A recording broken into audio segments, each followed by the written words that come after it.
Thank you, Scott.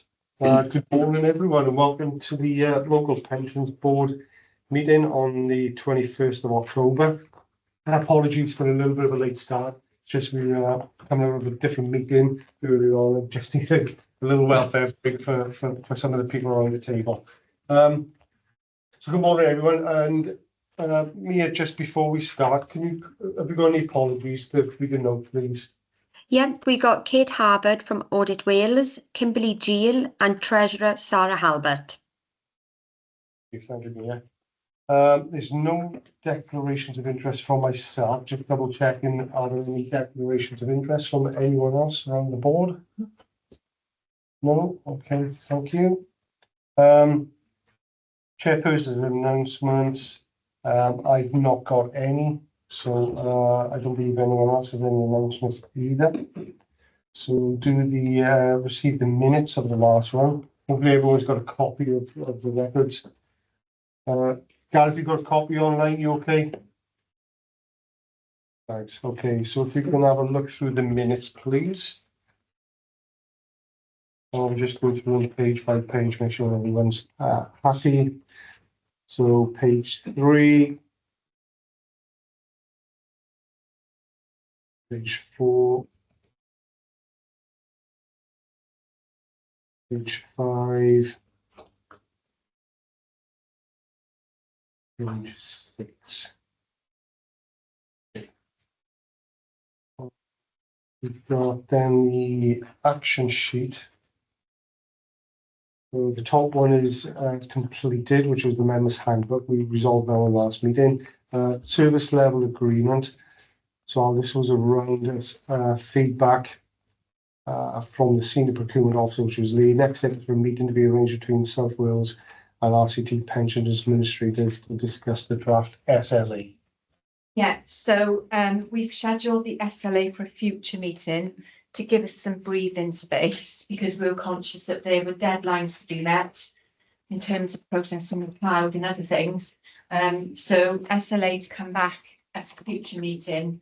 But thank you to Lee Buncombe, who has already provided some input into that piece of work around sort of the contractual versus the continuation of the SLA approach. So we will take that forward into the next meeting in the new year. Okay, thank you. Well, any queries from anyone, Llewellyn? The meeting itself between us and RCT, is that in the diary or is that scheduled for a particular? I'd need to check. So I've asked for it to be scheduled. So yeah, in progress.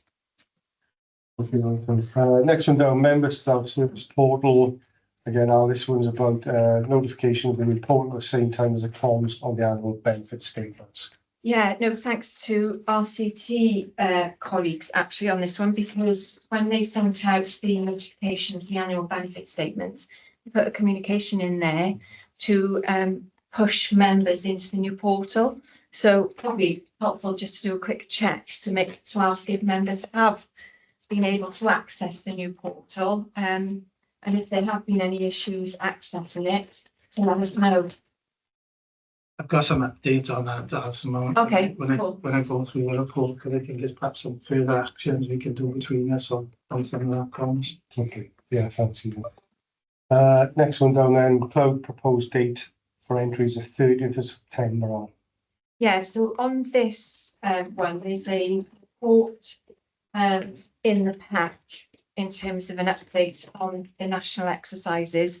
So I'll probably provide an update at that point because we'll need to decide next steps as regards the pension regulator and the input that we provided to the regulator on cloud and our achievement of the deadline. Any queries on any of the actions from anyone? Okay. Okay, so I know we've got a few reports to go through for information and assurance for the board. There's a few on there. It's a quick apology from me because right at the start I should have probably given an introduction to the board for Amanda. It probably as Gareth maybe. I've not been introduced to Amanda. Amanda's joined us recently. I was taking over the monitoring role as well as a director for one of our teams within the service. So welcome to Amanda to your first local pensions board meeting. Okay, so on page 2 then, we've got reports for information assurance. The first one there is a review of key performance indicators. I'll hand over to you. Thank you, Chair. And members recall this is a regular item on pension board updates from RCT, who was the pension fund administrator, appointed administrator for South Wales by us. The following report is intended to provide members with an update of the key activities undertaken during the reporting period. Include some performance measures which have been agreed within the SLA between parties. If I can move, before coming back to recommendations, if I can move to page 11. That starts to set out the key indicators for the period in relation to some of the key tasks. Obviously, it doesn't cover all the tasks that we undertake on behalf of yourselves, but some of those key activities that we involved with for members during the period. Some positive performance there in terms of completed within service standards. Not a significant number of cases. If you look through the tables, they move on to page 11, page 12, 13 and 14, I'm going here 15. But they, as you'll note, to the level of cases, not a significant amount of cases, but 100% done within the service, completed within the service standards. So really positive from that perspective. I don't think there was any issues I wanted to raise in terms of performance measures. It's helpful, in fact, that we didn't have too many cases coming through, given all the additional activity we've undertaken during the period. If I can move to page 17, appendix 2. Can I just ask you a Yes, question about certainly. appendix 1? Because I went through the pack and I just wanted to understand the columns, please. Okay, and apologies if everybody else knows this, and that's for me this stuff.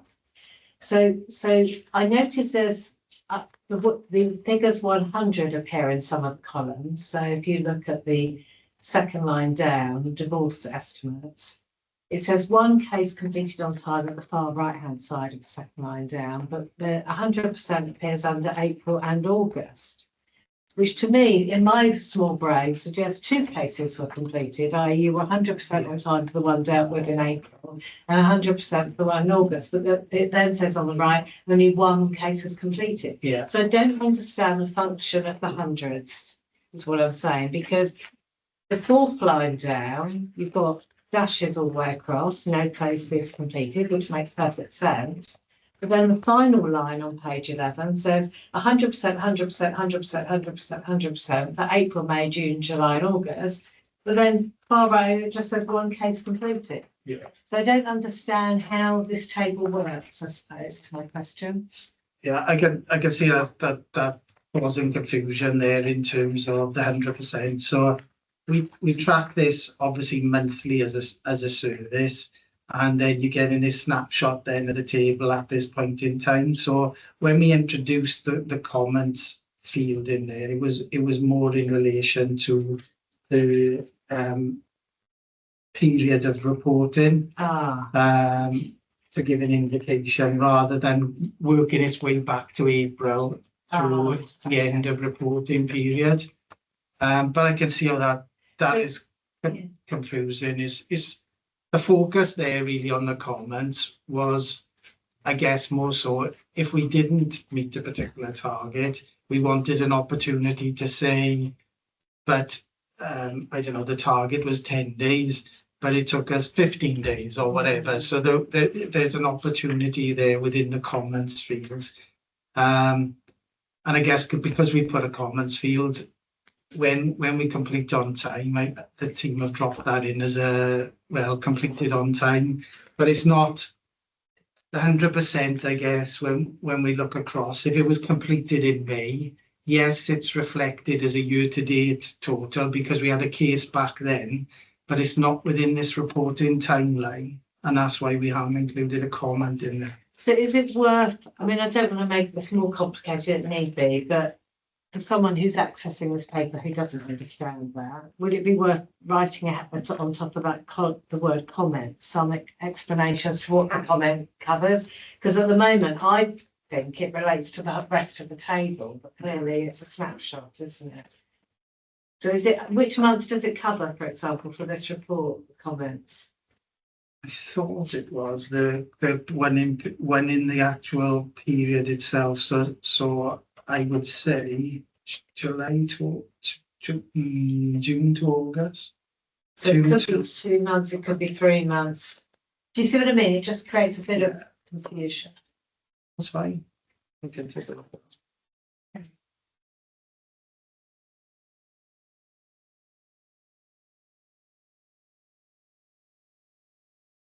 Just that.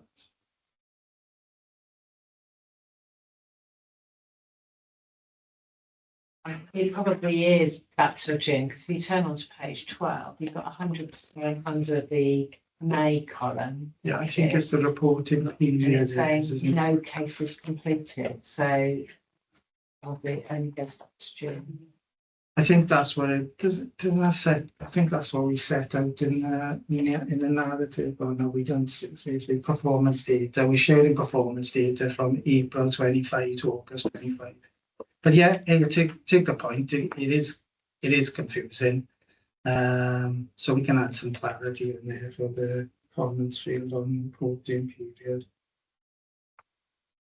What we don't want to be doing is going back over retrospective old ground all the time. So we don't want to keep on. We just want to keep it within the current sort of quarter of reporting. But it does lead to accuracy of reporting, because that final entry on page 11, we're saying one case was completed on time. Now, if you're saying, well, that one case relates to the last 3 months, which is June, July, August, well, you've got 100% under each column, which suggests to me 3 cases were done, not 1. Yeah. Do you see what I mean? So it just, the two don't read together. Sorry to be. No, that's fine. That's what the purpose of these are for, isn't it? If I could move on to page, if there's no more further questions on the performance, move on to page 17, where there is some information there around member self-service.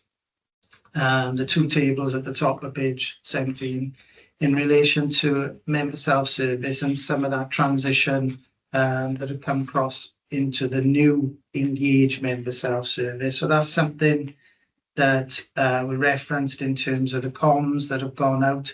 So some people have already migrated across to the new member self-service, so the engaged service.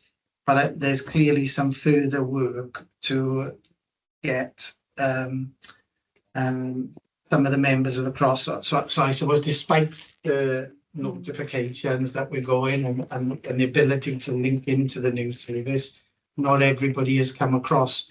So our thoughts on this, we can provide some information to yourselves as the service, and perhaps the trade unions as well, perhaps supporting some of that narrative across the membership, really, to encourage them to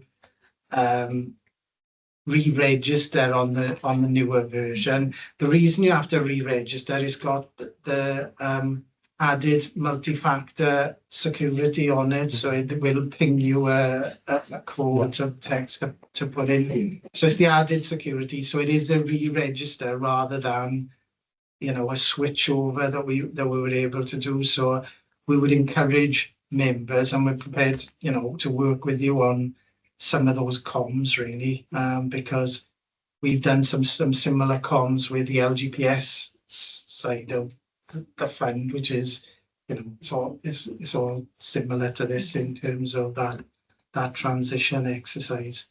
So there are. I looked yesterday. There have been further members that have signed up now since the tables dropped in and everything, and I'm sure that will continue to grow. Nevertheless, I think it's still worth a a joint opportunity to put some comms out there. In the background, I guess, as part of this wider engage, it is a better platform. We are feeding back to the software provider because some of the calculations, again, from our perspective, I don't think they need some clarity in some of the narratives within there. And it links back to some of the previous systems calculations as well. So there's some things there that the software provider is aware of. But it's just getting that timing of the messaging out there as well. You know, if we shoot something out there and encourage members to go on there, and it's perhaps not giving them exactly what they want in terms of their, you know, we could have a number of inquiries coming through. So I think working with yourselves around some of the timing of the comms, I think that would be helpful. Excuse me a minute, it's just timing me up. While you're doing that, Ian, yeah, if you can share any comms that you put out at your end, and then we can tailor to perhaps a service update. We can work on that. Yeah, I think the more layered approach we can have, the better for this, isn't it? Gareth, I know you're online. Is there anything you think you'll be able to support there through the membership of the FB? Because this obviously affects lots of our uniform colleagues, you know, in terms of gaining access to the right platform to access the data that they need for pension information. Yeah, we'd be more than happy to support that comms message and feed that back down through our structures. I think from my perspective, I'd really welcome a comms piece on this, because I think it's important to remind people of how useful this is as a tool to them. And I think any comms that goes out should really focus on explaining what this does and what this can do for people in quite simple, straightforward terms. I think that would be really effective. But yeah, if you want to drop me an email when you put comms out on it, and I can make sure that we discuss it through our structures as well. Yeah, I think Gareth, no, I'm getting nods from Alison and Julia, so we'll make sure that happens as well. Yeah, thank you. Excellent.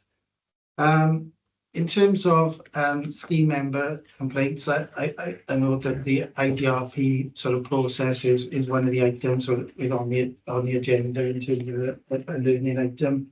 There have been no formal complaints reported during this period, so that's a regular item for board's awareness.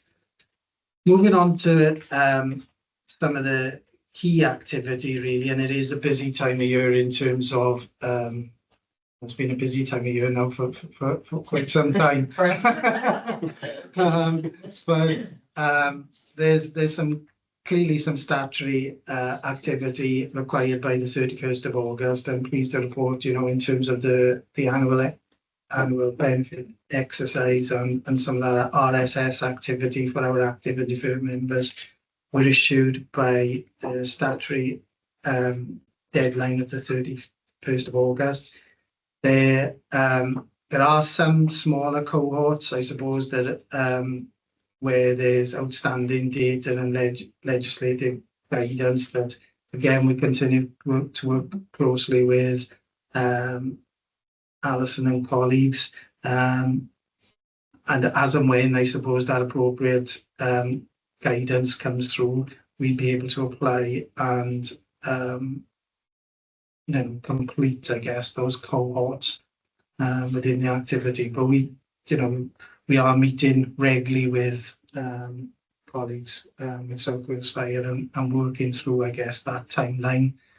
Some of it is outside of our control, but we're aware of what's outside our control and what those cohorts are. So we're working our way through those. Again, I think in terms of the pensioners, that is one exercise there that we need to look at. But again, the focus is on the main active members and services within there as part of the annual benefit statement exercise. For those two items, is there a percentage for completed versus not completed? I haven't got a percentage there with me, but I can provide a breakdown. We have provided breakdowns previously Yeah. as part of the different cohorts in terms of numbers, but certainly the bulk and the higher risk and impact people, they have always been our priority as part of these statutory processes and statements. But we can get, we can provide you with some breakdown. We will have breakdown from Got some our figures, yeah. regular meetings anyway in terms of numbers.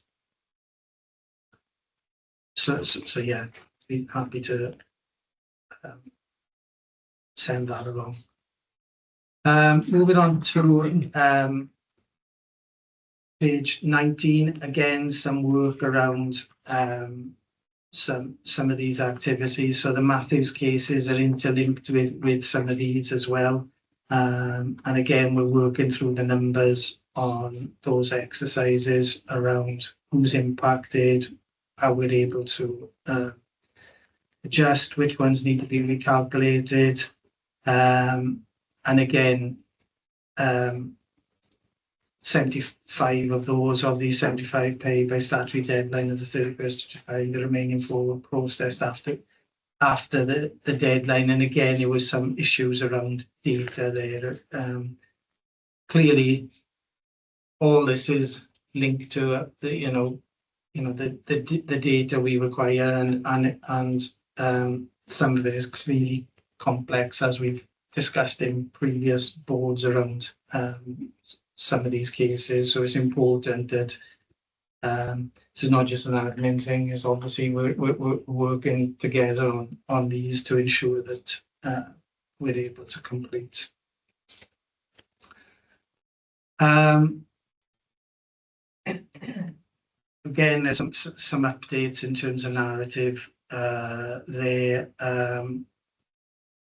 And I don't think there was anything really I was going to note further. The annual allowance exercise commenced in probably around September time. It has to be completed by October, so I guess the time of this meeting now, that's been completed.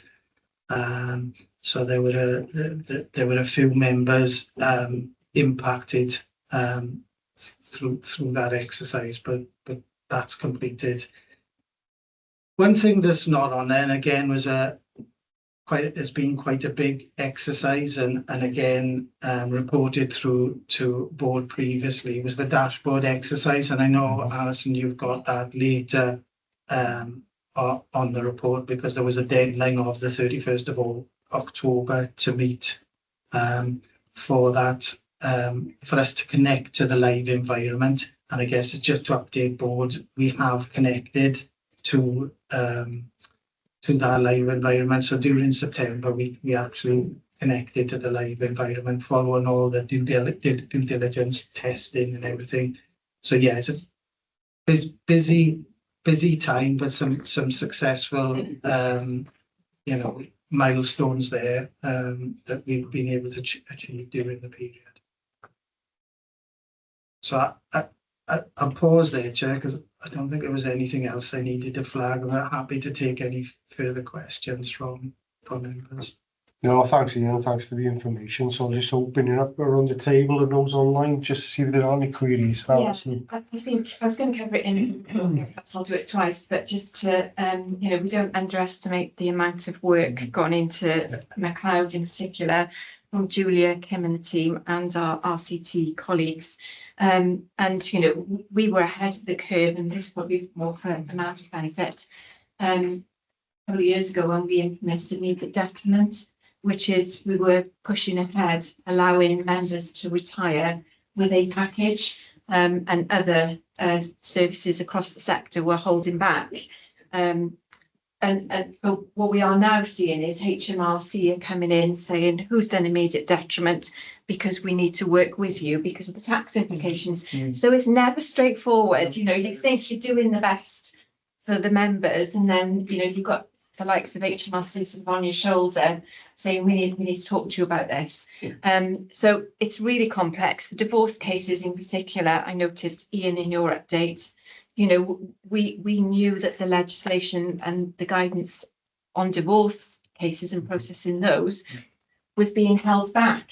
So we've only recently had that, and the team have done those. So it's just really some context around it. It's not been easy. And when I first joined, somebody said to me, "Oh, pensions is really straightforward." And then all of a sudden came McLeod, you know, O'Brien, and it's been a couple of years of very complex sort of understanding the environment and getting the teams working together in the process. So it's just a thank you from me in terms of where the teams have got to.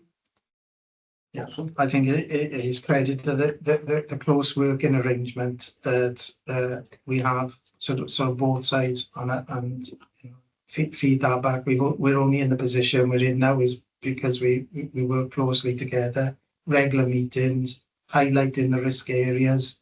You know, our aim is, you know, to do as much as we're able to do for the scheme members. But there are items that are out of our control. If it's waiting for data to, you know, on transfers from other forces and things like that, these things can hold us up. We can't proceed without some of these things. So I'd like to think that, you know, there's clear rationales for where we're at, but I think, you know, yeah, really positive of what we've achieved as well. Thank you, Ian. Thanks, Al. Gareth, was anything for you? You okay? No, I'm good, thank you, Chair. Yeah, thanks, Gareth. And I just second what Alison has said, really, Ian, for yourself and Julian and the teams here, because there's when you look across the UK, there's a very conflicted picture, isn't it, in terms of where people are. It depends which service you're in and what administrators you have as to what position you're currently in around the UK, and it's fluctuating all over the place. So thank you for putting us in a good position, I would suggest. So thank you. Okay, so the next report, which is on page 21, which is the Public Sector Pension Scheme Legislation, McLeod and O'Brien, and a pension dashboards project update as well. So I don't know if that's Alison or Julie. Yes, so I'll start, and Kim usually presents this, but she's away at the moment. So I'll invite Julia then to add something extra.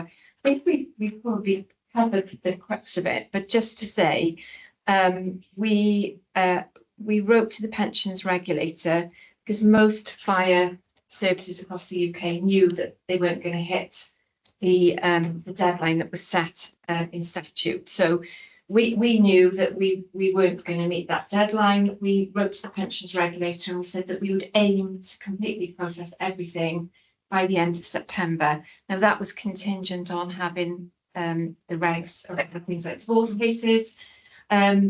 So we've been looking at the numbers of cases outstanding. So I think there's a question for board around what communication we need to do with the pensions regulator, because my assumption is that the regulator is going to look at our return and say, right, okay, have you met that end of September deadline? So looking at the numbers that are outstanding, and we're working with RCT on prioritisation of the McLeod cases, there are 128 cases that appear to be, I say relatively straightforward, they're really not, but they're our sort of priority look. Then there's a further 229 protected members. So these are the pensioners already in receipt of pension who, you know, may or may not see a difference in their pension. And then there's a further 49 pensioners that are linked to the immediate detriment cases I just described. So working with HMRC or taking HMRC guidance on those. So so overall is approximately sort of about 400 cases that are yet to be processed. Now we are working with RCT on prioritisation of those. So the priority order is the deferred members, the actives. So these are our people who have left, people who are still in service, and then moving down to the pensioners who are already in receipt of their pension, and then looking at the immediate detriment cases. So we've got an agreed way forward with RCT. I suppose the question for board is what I've said is, where do we stand with the pensions regulator? And Julia might want to add context around where are the fire and rescue services on McLeod in particular, because I'm guessing most other fire services are in a similar position to us. Yeah, definitely going to the coffee mornings and talking to other colleagues. We're in a position, if not better, maybe better than most others services. So RCT have given us a new deadline, looking at the 31st of December for the remaining cases. So as long as we're sort of working towards that, I think we should be okay, as long as we're communicating with whoever needs to know. How much detail did we go into in the letter to the pension regulators, that we weren't looking at what the update should look like? We didn't get a response from the regulator at all. There was no response, but prior to us submitting, we did sort of join the sort of like one of the blue light meetings or whatever around submission to the regulator, and clearly everyone on that call was going to put a submission in. I think, I can't remember whether we said aim to. We said aim. We used the word something. aim. It might have been something to aim, because I fall back on the fact that some things are outside of our control as well. So I appreciate it, you know, it's a play on words, and you could, you know, best endeavours or whatever, but we still, you know, we've got the big statutory thing out of the way now, the 31st of August. That's important to the regulator. Yes, we need to catch up with these items. The protected people, members will recall, I suppose they were on the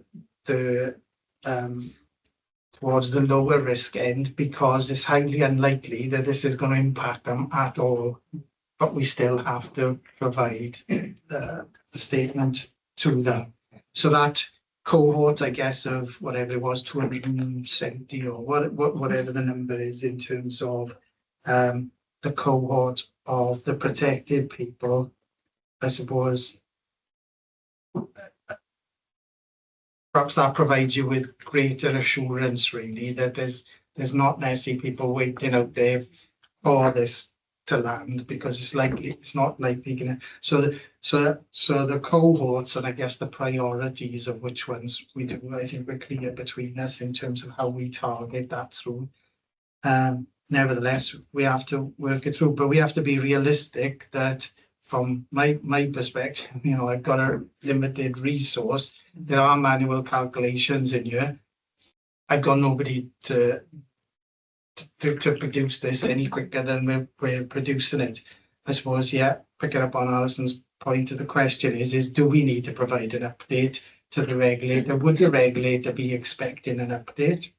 I don't imagine know. the regulator's been inundated with these letters. I would Probably have thought. why we haven't had a response. But from an audit point of view, I would advise we send a short update. Yeah. Just, you know, it doesn't need to be one piece, but just, you know, this is the progress we've made since our last letter. We've had to be realistic due to the fact that some of this stuff is out of our control, and we're now aiming towards using the same terminology. Yeah. The end of December, and we'll provide a further update at that stage. I just think it's the right thing to do. Yeah, and Ian's right, just to confirm the numbers, 278 are already in receipt of a pension and are in that sort of protected category. It's the 128 that are our focus immediate priority list group. So yeah, I think you're right, Amanda. We'll work together on an update to the pension regulator. Yeah, in terms of those numbers, the actives are ones that are, the majority of those are out of our control because they're transfers in. And I'm on my 3rd round of emails to other brigades to get this data. Oh, well, So they're saying to their members, they've sent it to us. And I'm on my 3rd email of saying I haven't had this information. So they are out of our control, and they're the only actives that we're really struggling with at the moment. And the members are aware that it's not with us, so we are still pushing on those. but that's the sort of narrative you really use in the letter, wouldn't it? It's, you know, there's a big percentage that are transferees in. And we've been struggling we keep reminding we're on our 3rd round of letters, you know. Yeah. So we're doing what we can. I think so, and I think we reflected in the regulator the first time around what we have done as well and Yes. what we have achieved. So, because I think it's helpful to put in context as well, you know, when they see these, if you just focus on, yeah, we haven't done 200, you know, you might say 400 and whatever cases, what is the context of that? And if we could say, well, 270 are protected people are likely to be impacted anyway, it helps the context, and that's what we did first time. Yeah. So perhaps if we give the response a little bit more colour around what we have achieved, it'll help put things into context, which I think when they sound high numbers, but I think, but it, you know, we have achieved a significant amount, as I said, during the last few years. And we throw in all those massive pensioners that we've paid, those complex calculations. I know it's not related to the cloud, but they've still been doing them in RCT. We've still been processing those. So Yes. I understand why some of these numbers are still looking a bit high when we've had to deal with that as well.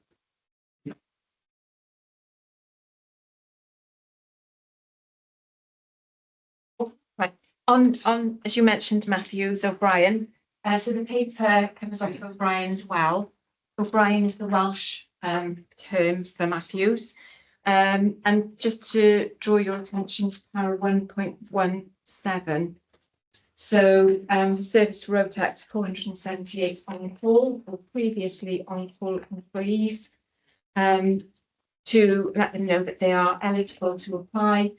And as at the 1st of September, Julia may have a more updated figure, 250 of those have formally responded.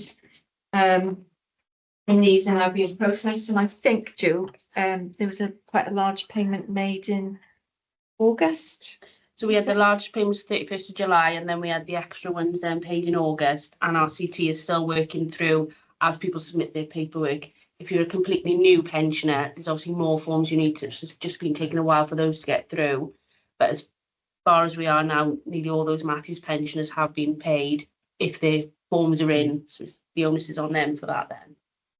And some of the sums are quite significant as well. Paid back £1 million in August. Luckily, just over £2 million that we paid out to all those pensioners in backdated pension and lump sums. And do we then get a grant equal to that? So is our outlay then funded by the government? Yes, so we are hearing that Welsh Government are making positive statements around our grant funding will be topped up to compensate. Otherwise, it would be something that we need to tell the treasurer about. We have finance knew about it, so they were Yeah. prepared, ready for those amounts. Yes. And then the other part of the report is on the pensions dashboard, but we've got a separate update with some more details, so I'll cover that one next, if that's okay. Do there any queries from anyone else around what Alison and Julia just presented? I think we agreed as a board that we're going to write to give an update of pensions regulator, attach some of the information there, all the good work that's been going on, and a name with a date. Yeah, okay. And then Alison updated the figures and Mia's taking the minutes, would you mind just sending me an Yes. email? Because sometimes it's hard to pick up on every figure if you're typing away, so just to make sure the minutes have the relevant figures in them, that'd be great. Thank you. Thank you. Okay, so no more queries. We'll move on to next agenda item, page 31. And this is again for information and assurance. and this is the internal dispute resolutions procedure. Yeah, thank you, Chair. So this is the annual update of pensions disputes we received through the Welsh Government's IDRP process. Appendix 1 contains the Welsh Government circular on how to respond to pension disputes. It contains the eligibility, so who can make or put in a dispute into the service, and then what the process steps are. We have a requirement to have a dispute resolution process in place. And what I've tried to do every year, every financial year, is look back and try to establish, are there any trends coming through our dispute resolution procedure. So Appendix B, which is on your page 51, contains the IDRP cases that we had, that we received in the financial year, April 24 to March 25. The first one was an ill health retirement, where the individual had received an updated medical assessment since their retirement and requested that we share that back with the IQMP, so the independent qualified medical practitioner, which we did. So we shared that updated medical information with the practitioner, and that resolved their issue. So there was no stage 2 complaint on that case.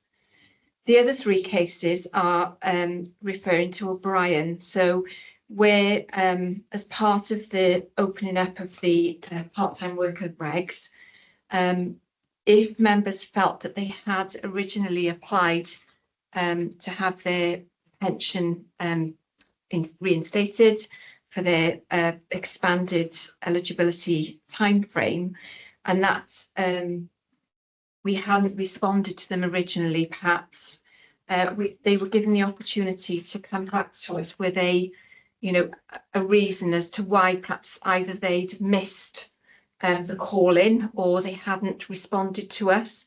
So with these 3 cases, they submitted a rationale as to why they felt, so the timeline had elapsed, and why they felt that they should be included as part of the look at the criteria for including them. So I reviewed each of the cases and I upheld the complaints. I did this on the basis of the information they supplied, but also picking up some of the feedback in the coffee mornings across the sector. So this was around, can you categorically confirm that the individual was written to last time round? And are you confident they were included in the process? So based on the information I reviewed, I upheld their complaints. So obviously there was no stage 2 complaint provided. So there's no immediate themes coming out of the last financial year, but I think we've got a couple of stage 2 cases in the wings, so they will be picked up in the next update for the next year's round. So hopefully that gives you a flavour of the sort of disputes we've received, and whether there's any learning coming out of those and how we've applied our rationale and our thinking to those cases. So I'm happy to take any questions. Yeah, I'll just open it up in case there are any queries from anyone. No? Just one thing to point out is under the IDRP procedure, normally members of the Fire and Rescue Authority are members. I'll take an active role in that. They become a panel.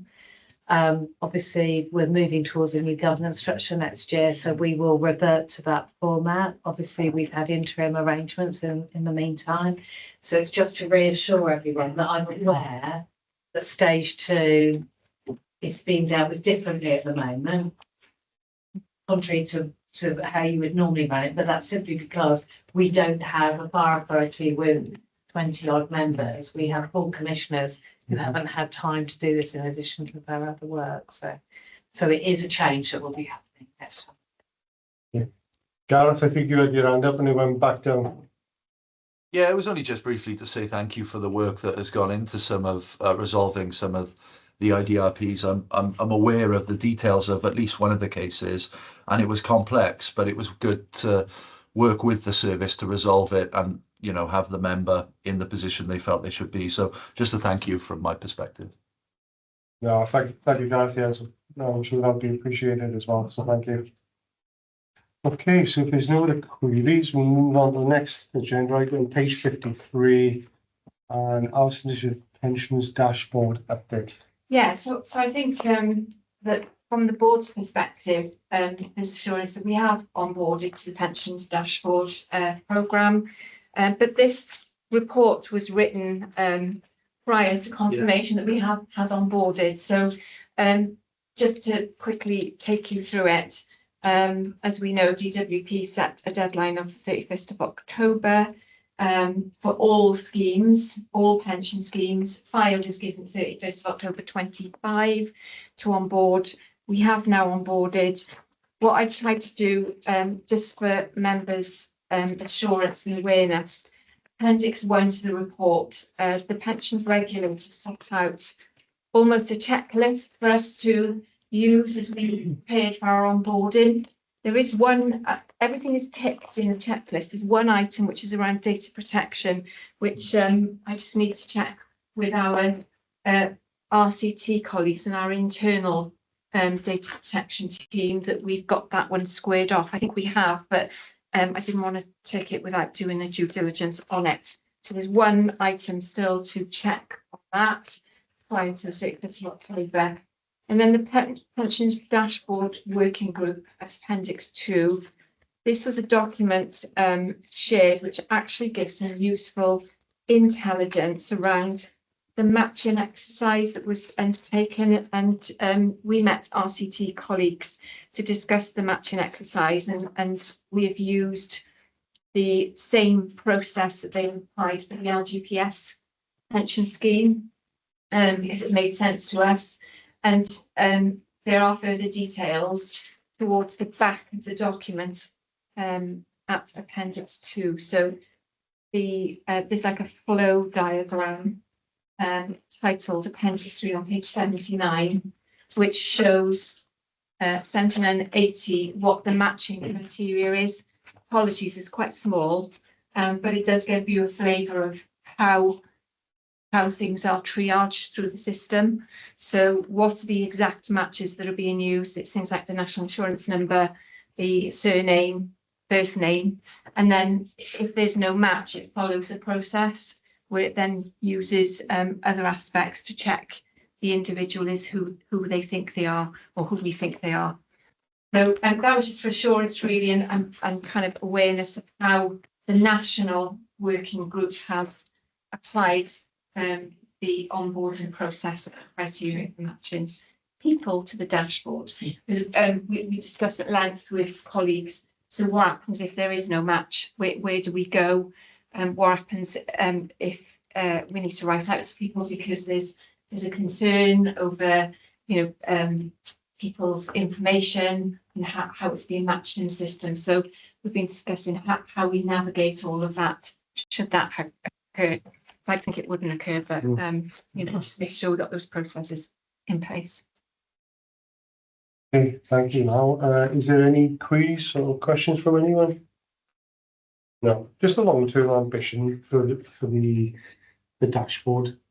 How will that fit in with like the Engage platform that we utilise here? How does that fit together? I can answer that, Chair. So the dashboard itself, whilst we're in the live environment at the moment, it isn't live to people out there to go and use and search.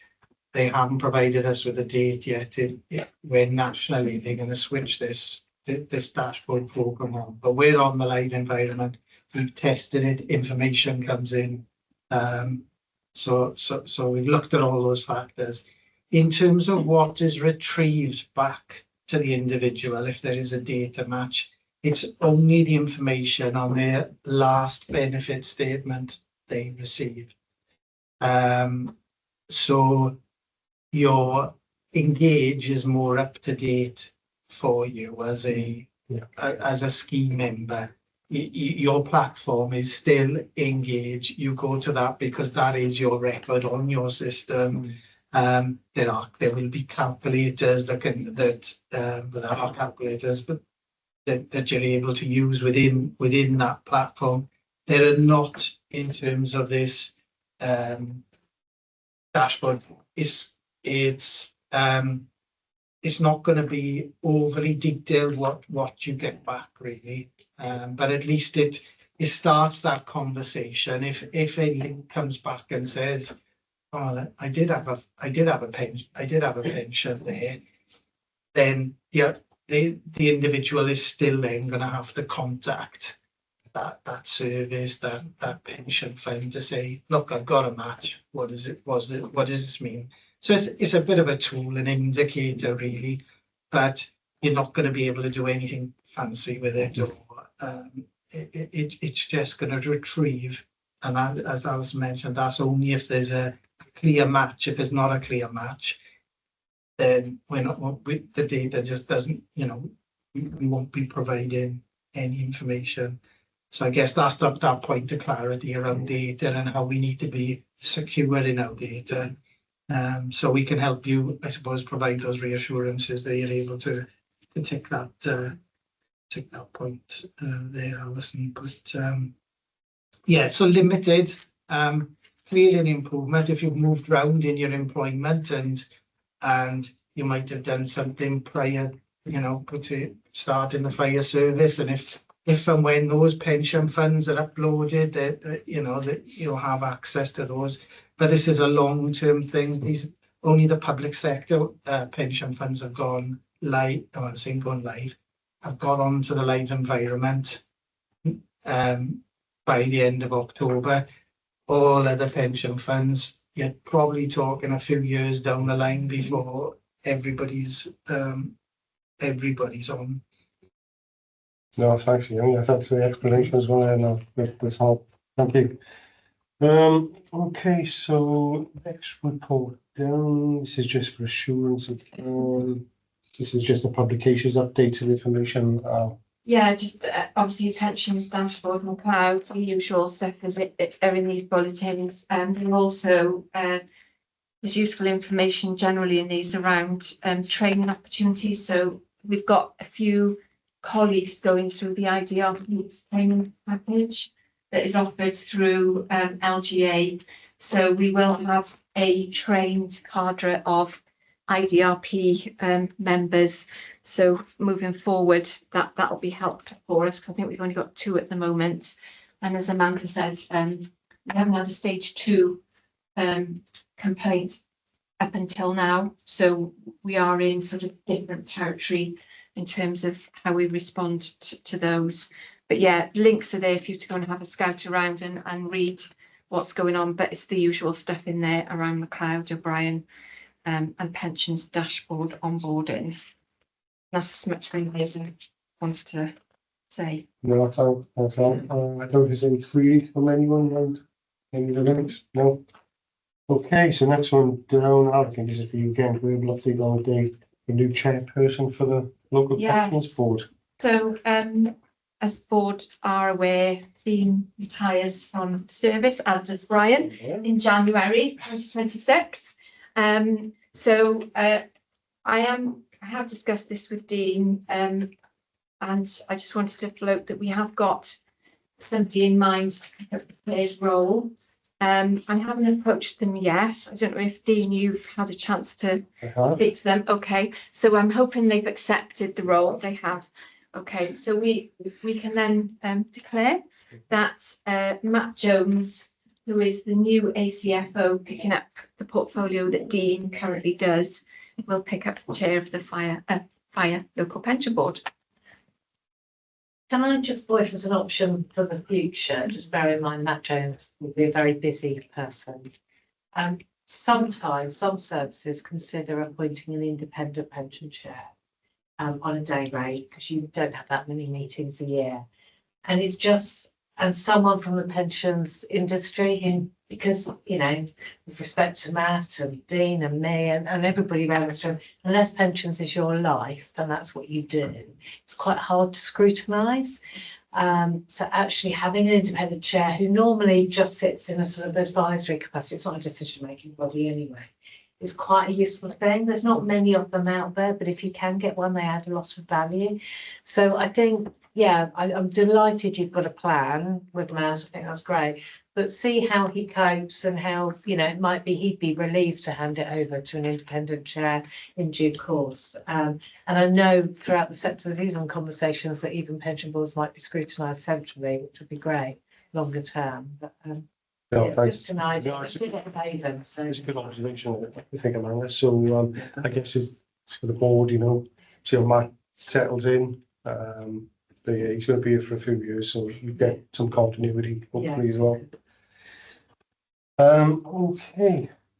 So next one, forward work programs on page 87. We see the next meeting's on the 17th of February, applying for the 17th of February. There's a few pieces of work there, and Amanda, I guess you've had a chance to look through this as well. Is there anything there or anything else that we might need to consider for the next board meeting that's not already on here? Was everyone happy? The only thing you sometimes expect is an update on what pensions training members are undertaking. So you're sitting as a scrutiny board, but I haven't myself had time to dig into where the training records are for people who sit on this board.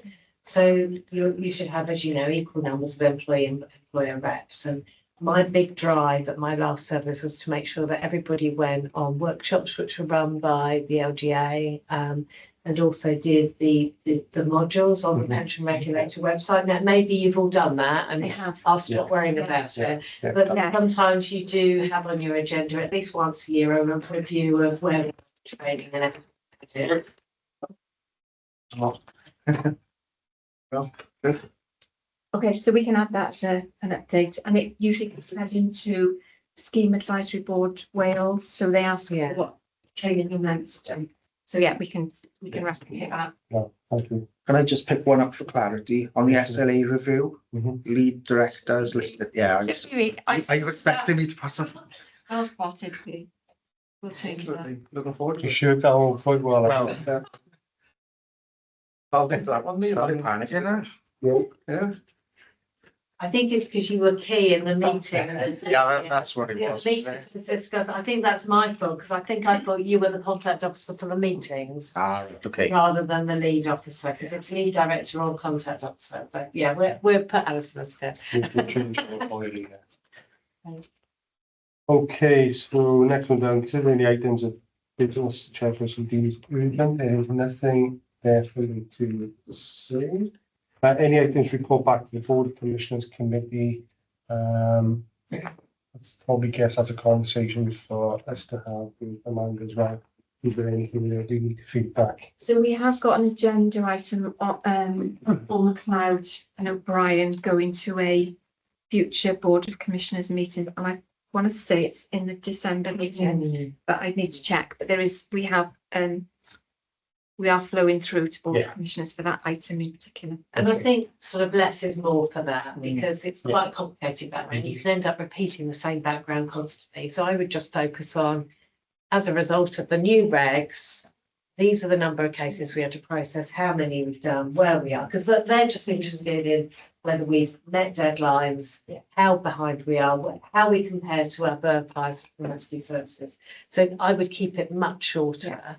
And just focus on the key things that they'd be interested in. But yeah, absolutely, it's in the agenda already. Okay. I don't think we have any other items on there. That's us done, I believe. Just before we it's just a bit of a thanks from me really to everyone within this board and sat around the table online as well, just for the support, you know, you give me as a chair in the short period that I've been doing it, because obviously you were the experts. I think coming in and chairing is it's not a difficult role, because you listen to the experts and you're the subject matter experts. So thank you for the contribution and our liberal support you've given me over the last sort of 12 months or wherever long it's been that I've been doing this role. And I wish you all the very best of success for the future as well. I'm pretty sure Bride does. Absolutely, yeah. So, so thank you. Thank you. Thank you. Yeah. So can I tell the area managers to stop sending you pension Yes, please. queries? No. That's Matt. So I don't know if there's anything else, anyone? We're all happy? No, just a thank you on behalf of the board, Dean, for chairing so well Yeah. and being there for us, navigating the last year through McLeod and O'Brien. It has been an interesting time, but yeah, thank you ever so much. And we wish you both Yeah. all success and a happy, healthy retirement. Thank you very much. Thank you very much. Well, thank you all, and we'll conclude the meeting there. Thank you, Scott. Okay. Next February will be Dean who, Brian who? Nice